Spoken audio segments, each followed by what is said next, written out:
जैसे ही एफआईआर दर्ज होती है सबसे पहले डर होता है गिरफ्तारी का, और जब गिरफ्तारी का डर होता है तो हम सबसे पहले ट्राई करते हैं कि हमें एंटीसिपेटरी यानी अग्रिम जमानत मिल जाए, ताकि जैसे कोई पुलिस वाला हमको पकड़ने आए हम उसको ऑर्डर दिखा के हम मुचल के भर के फ्री हो जाएं। अब सवाल ये उठता है कि क्या एंटीसिपेटरी बेल आपको हर केस में मिल जाएगी? जी नहीं, एक ऐसी कंडीशन है जहां आपको एंटीसिपेटरी बेल बिल्कुल नहीं मिलेगी, जिसको हाल ही में honourable supreme court of India ने अपने लैंडमार्क जजमेंट में क्लियर किया है। आज के इस वीडियो में हम उस जजमेंट को जानेंगे, उसके फैक्ट्स को जानेंगे और इसके पीछे का कानून जानेंगे। और जब हम वो जजमेंट डिस्कस करेंगे तो साथ ही साथ उससे पहले हम डिस्कस करेंगे 438 यानी एंटीसिपेटरी बेल का पूरा कॉन्सेप्ट, और जानेंगे एंटीसिपेटरी बेल क्या होती है, कैसे फाइल की जाती है, कहां की जाती है और इसके पीछे हमें क्या आर्गुमेंट करने चाहिए। इन सब बातों को जानने के लिए शुरू करते हैं आज का ये खास video. Welcome back to channel, मैं हूं आपका अपना वकील एडवोकेट अमनोत और आप मेरे साथ देख रहे हैं लीगल शॉर्ट्स। ये वो चैनल है जो आपको जागरूक करता है हर छोटी से बड़ी लॉ की जानकारी से। चैनल को सब्सक्राइब कर लीजिए, बेल आइकन दबा दीजिए ताकि आप तक इस तरह के इंफॉर्मेटिव वीडियोस पहुंचते रहे। शुरू करते हैं आज का ये वीडियो।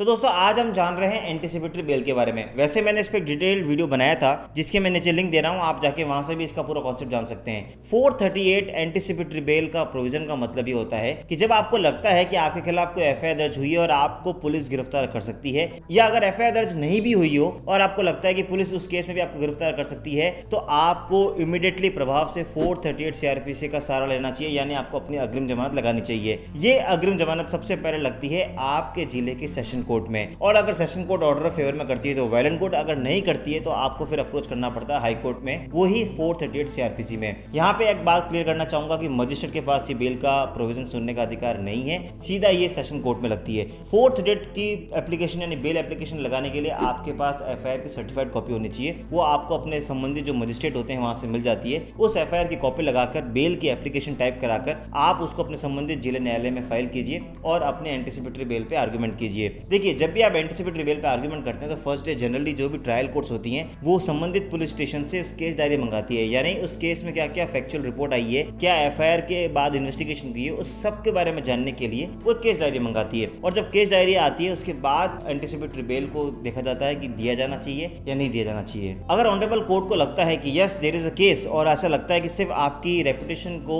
हार्म करने के लिए इस तरह की एफआईआर दर्ज कराई गई है और आपको कस्टडी में लेने की कोई जरूरत नहीं है, तो 438 ऑनरेबल ट्रायल को ग्रांट कर देती है। हाँ, उसके अंदर कुछ कंडीशन लगाती है, जैसे आप कभी भी कोई फॉरेन कंट्री में जाएंगे, अगर आपको ट्रैवल करना है तो आपको परमिशन लेनी पड़ेगी, आप गवाहों को नहीं धमकाएंगे, आप कोई भी विटनेसेस को या कोई एविडेंसेस को डिस्ट्रॉय करने की कोशिश नहीं करेंगे। इस तरीके की सारी कंडीशंस लगा के जो भी ऑनरेबल कोर्ट को लगता है वो आपको एंटीसिपेटरी बेल ग्रांट कर सकती है। और एक सबसे बड़ी बात, एक बार अगर आपको एंटीसिपेटरी बेल मिल गई तो ये till conclusion of the trial आपके साथ रहेगी, यानी जब तक ट्रायल चलेगी, जब तक आपको नीचे सजा नहीं होती तब तक आपको पुलिस हाथ नहीं लगा सकती है। यानी बहुत लोगों को ऐसा डाउट होता है, मुझसे अक्सर लोग पूछते हैं कि एंटीसिपेटरी बेल मिल गई है तो क्या चार्जशीट होने के बाद या चालान होने के बाद मुझे गिरफ्तार कर सकते हैं क्या? जी बिल्कुल नहीं, बिकॉज सुशीला अग्रवाल नाम के लैंडमार्क जजमेंट में honourable supreme court of India ने इस बात को क्लियर किया था कि yes it would be till conclusion of the trial, यानी जब तक ट्रायल खत्म नहीं होती तब तक आपको पुलिस गिरफ्तार नहीं कर सकती। इसलिए अगर आपको लगता है कि गिरफ्तारी का डर है तो आपको तुरंत प्रभाव से 438 सीआरपीसी का यूज करके अपनी एंटीसिपेटरी बेल को सिक्योर कराना चाहिए। अब हम बात करते हैं उस लैंडमार्क जजमेंट की जिसमें सुप्रीम कोर्ट ने बोला कि एक ऐसी कंडीशन है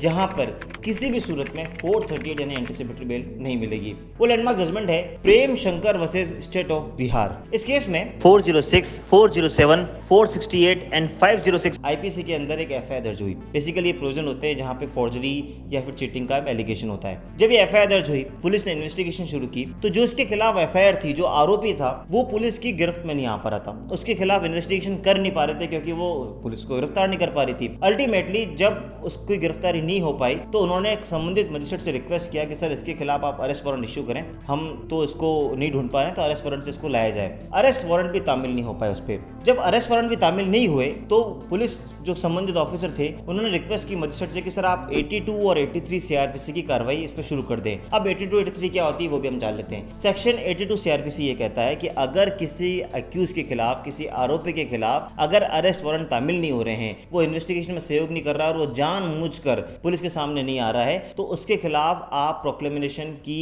एक प्रोसेस शुरू कर सकते हैं। उसके लिए संबंधित जो मजिस्ट्रेट कोर्ट होता है वो किसी फिक्स स्थान पर एक चस्पा करेगा और लिखेगा कि इस तारीख पर आपको यहाँ पर हाजिर होना है, अगर नहीं होगा तो हम आपको एक प्रोक्लेम्ड ऑफेंडर घोषित कर देंगे। यानी अगर 82 की कार्रवाई शुरू हो गई है, इसका मतलब आपको जो डेट फिक्स होती है उस दिन आपको वहां अपेयर होना है। अगर आप नहीं होते हैं तो आपको प्रोक्लेम्ड ऑफेंडर यानी जो हिंदी में हम कहते हैं भगोड़ा घोषित कर दिया जाएगा। और 83 सीआरपीसी ये कहता है कि जैसे ही ये 82 की कार्रवाई शुरू होती है, यानी जैसे ही वो चस्पा की कार्रवाई शुरू होती है, उसके बाद कोर्ट के पास पावर है कि वो प्रॉपर्टी को अटैच कर सकता है। यानी अगर आप देखें 82 और 83 सीआरपीसी जो है वो बेसिकली इस बात को कहते हैं कि अगर कोई अरेस्ट वारंट तामील नहीं हो पा रहा है, पुलिस की गिरफ्त में कोई आदमी नहीं आ पा रहा है और अगर लगता है कि ये आदमी जानबूझ के इवेड कर रहा है अपनी प्रेजेंस को, तो कोर्ट के पास पावर है कि उसको प्रोक्लेम्ड ऑफेंडर घोषित कर सके, एब्सकॉन्डर घोषित करे, यानी उसको भगोड़ा घोषित कर सके। अब इस केस में भी जब वो पुलिस की गिरफ्त में नहीं आया तो फाइनली 82 और 83 सीआरपीसी की कार्रवाई शुरू हो गई। जब ये कार्रवाई शुरू हुई, अब उस एक्यूज को लगा कि अब मेरे खिलाफ तो प्रोक्लेम्ड ऑफेंडर का एक ये जो प्रोसेस शुरू हो गया है, तो अब मैं जाता हूं ट्रायल कोर्ट में और बेल फाइल करता हूं। अब ये जब जानने के बाद वो एक्यूज सेशन कोर्ट में जाता है,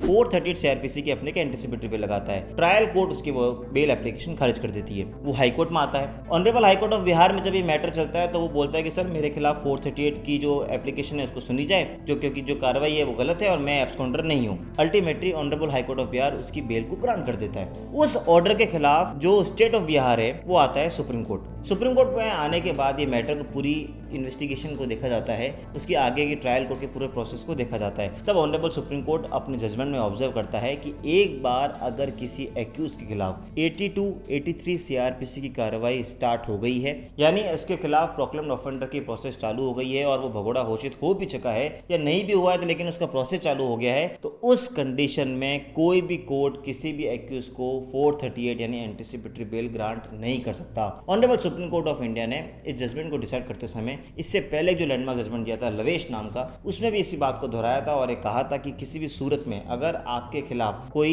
82, 83 की कार्रवाई है तो आपके खिलाफ 438 मेंटेनेबल नहीं होती है। उसी बात को honourable supreme court of India ने इस जजमेंट में फॉलो किया और कहा कि क्योंकि नीचे 82, 83 की कार्रवाई शुरू हो गई थी, उस आरोपी ने अपने अरेस्ट वारंट को इवेड करने के लिए, अपनी प्रेजेंस को सिक्योर नहीं कराने के लिए जानबूझकर वो इधर उधर भागता रहा और अब क्योंकि उसके खिलाफ कार्रवाई हुई है इसलिए वो कोर्ट के सामने आया। इसलिए honourable supreme court of India ने बोला कि honourable high court of Bihar ने ये गलत डिसीजन दिया है, हम इस ऑर्डर को सेट असाइड करते हैं क्योंकि उन्होंने 82 और 83 की कार्रवाई को देखा ही नहीं। इसके बाद से एक लॉ बहुत क्लियर हो गया है कि अगर हमारे खिलाफ कोई 82 या 83 की कार्रवाई यानी जो प्रोक्लेम्ड ऑफेंडर की कार्रवाई है वो इनिशिएट हो जाती है तो हम एंटीसिपेटरी बेल नहीं ले सकते। इसलिए दोस्तों जब भी अगर आपको एंटीसिपेटरी बेल का यूज लेना है या आपको उसका बेनिफिट लेना है तो एक बात का मेक श्योर करिए कि आपके खिलाफ कोई भी 82 या 83 की कार्रवाई की इनिशिएशन नहीं होना चाहिए। मुझे पूरा विश्वास है दोस्तों कि आपको ये वीडियो पसंद आया होगा, लेकिन आपको लगता है कि फिर भी आपके साथ कोई समस्या है या आपको कोई लीगल ओपिनियन मुझसे लेनी है या मेरी टीम से लेनी है तो मैं नीचे एक लिंक दे रहा हूँ, उस लिंक पर जाकर आप हम तक पहुंच सकते हैं, हमसे ओपिनियन ले सकते हैं ताकि हम आपके केसेस को सॉल्व कर सकें। मुझे पूरी उम्मीद है कि आपको ये वीडियो पसंद आया होगा। मिलेंगे अगली बार फिर किसी इन्फॉर्मेटिव वीडियो के साथ, तब तक के लिए जय हिंद, जय भारत।